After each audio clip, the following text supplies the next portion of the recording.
Baik, terima kasih atas kesempatan yang diberikan kepada kelompok kami, kelompok 21. Di sini kami akan membahas mengenai virus varicella atau cacar air. Nah, sebelum itu perkenalkan kami, yaitu saya Marsanda Paulina Tana. Saya Jessica Rafista Karaja Oto. Saya Andreas Salapodi. Saya Brandan Umbu Aha. Next. Yang pertama ada definisi dari varicella zoster atau cacar air, yaitu adalah penyakit yang disebabkan oleh virus varicella zoster yang mengakibatkan munculnya ruam kulit berupa kumpulan bintik-bintik kecil baik berupa datar maupun menonjol, melepuh serta berkeropeng dan rasa gatal. Cacar air dikenal juga dengan nama lain yaitu varicella dan chickenpox. Walaupun manifestasinya ringan, tapi pada anak-anak yang sistem kekebalan tubuhnya belum sempurna, penyakit ini dapat menjadi berbahaya setelah sembuh. Virus ini tidak benar-benar menghilang dari tubuh. Virus ini akan menetap di bagian saraf tertentu dan nantinya akan menyebabkan herpes zoster atau cacar ular. Di sini ada etiologinya. Penyebab dari penyakit cacar air adalah infeksi suatu virus yang bernama virus varicella zoster yang disebarkan melalui manusia melalui cairan percikan ludah maupun dari cairan yang berasal dari lepuhan kulit orang yang menderita penyakit cacar air. Cacar air disebabkan oleh virus varicella zoster yang termasuk dalam kelompok kompleks herpes virus dan memiliki morfologi mirip dengan herpes simplex. Virus ini berdiameter sekitar 150 sampai 200 nanometer, berkapsul dengan inti virus berbentuk ikosahedral yang terdiri dari protein dan DNA berantai ganda. Virus ini bersifat infektif dan dapat berkembang biak dalam jaringan embrio manusia, terutama pada fibroblast paru serta dapat ditemukan pada cairan vesikal maupun darah penderita. Penularan cacar air terjadi sejak munculnya lepuhan pertama di kulit hingga lepuhan terakhir mengering. Virus yang menginfeksi tubuh akan menimbulkan infeksi primer berupa cacar air atau varicella. Setelah sembuh, virus ini tidak sepenuhnya hilang, melainkan menjadi laten di ganglia sensoris dorsalis. Apabila terjadi reaktivasi, virus akan menimbulkan penyakit herpes zoster atau cacar ular dengan manifestasi. Gejala penyakit varicella atau cacar air. Pada awalnya penderita mengalami demam ringan, pilek, cepat lelah, lesu, dan sakit kepala. Pada kasus yang lebih berat dan muncul nyeri sendi dan pusing. Beberapa hari kemudian timbul ruam kemerahan yang pertama kali muncul di dada, perut, atau punggung, lalu menyebar ke wajah dan anggota gerak. Raum ini berubah menjadi lenting berisi cairan yang dindingnya tipis, terasa gatal atau nyeri, kemudian mengiring menjadi keropeng atau kusta. Letting yang pecah atau tergaruk dapat menimbulkan infeksi bakteri sekunder serta menimbulkan bekas luka atau hiperpigmentasi yang lebih sulit hilang, terutama pada penderita dewasa. Ciri khas cacar air adalah lesi kulit muncul tidak bersamaan, sehingga ada yang baru muncul, ada yang masih berisi cairan. Sementara yang lain sudah mulai mengiring dan mengelupas. Kondisi ini membuat penderita sering tergoda untuk menggaruk sehingga meningkatkan risiko infeksi dan memperparah bekas luka. Cara penularan yang pertama, masa menular 1-2 hari sebelum muncul lesi kulit hingga semua lepuhan mengiring. Yang kedua, proses penularan bisa melalui bersin, batuk, pakaian yang tercemar, dan sentuhan ke atas gelembung atau lepu yang pecah. Ketiga, virus ini juga dapat ditularkan melalui percikan ludah penderita atau melalui benda-benda yang terkontaminasi oleh cairan dari lepuan kulit. Yang keempat, kontak tidak langsung terjadi melalui udara, menghirup udara yang mengandung kuman, virus, herpes, varicella zoster dapat menyebabkan seseorang terserang cacar air.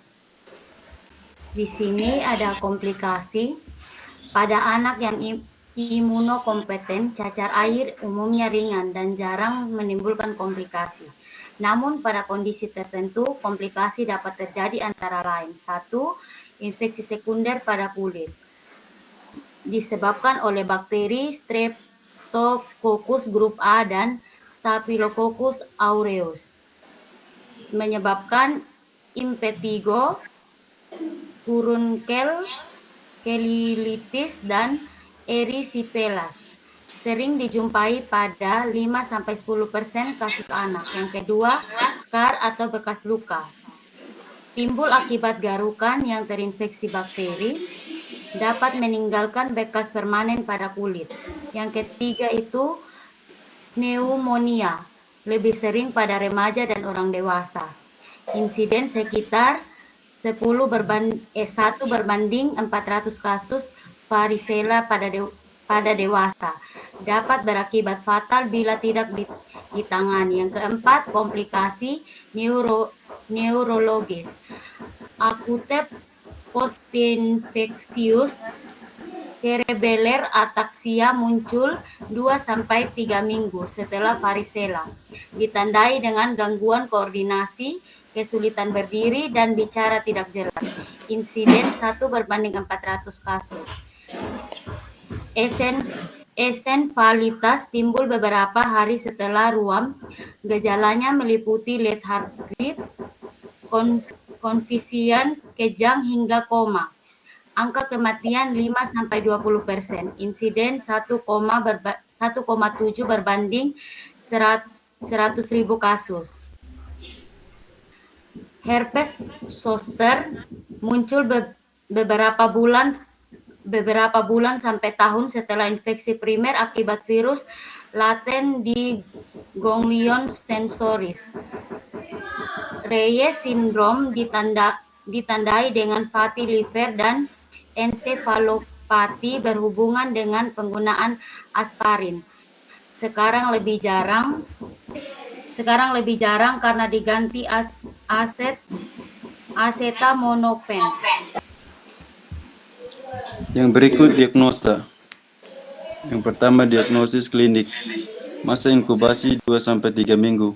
Diawali gejala prodromal, demam ringan, malaise, dan erupsi. Populasi vesikuler. Yang kedua, lesi awal biasanya muncul di bagian pusat tubuh, thorax, punggung, scalp. Lesi berkembang cepat, makula, papula, vesikel berdinding tipis. Postul crustus. Lesi terdapat di berbagai area anatomi termasuk mukosa mulut. B. Diagnosa banding. Eritema neonatrum muncul pada bayi baru lahir 36 jam atau 4 hari. Eritema di dada, muka, lengan, paha. Miliaria populofascial simetris di leher, dada atas, kemaluan, ketiak. Impetigo vesikel cepat berubah menjadi krusta. Distribusi menyebar. Infeksi Klebsiella A disertai demam, malaise, eksantema, erupsi mulai dari muka ke ekstremitas. Cikatesia ada bekas gigitan papul 0,5-2 cm yang menjadi vesikel setelah 2-3 hari. Variola, smallpox, ginjal faringitis 3 hari diikuti ekstremen pada daerah akrabat tubuh.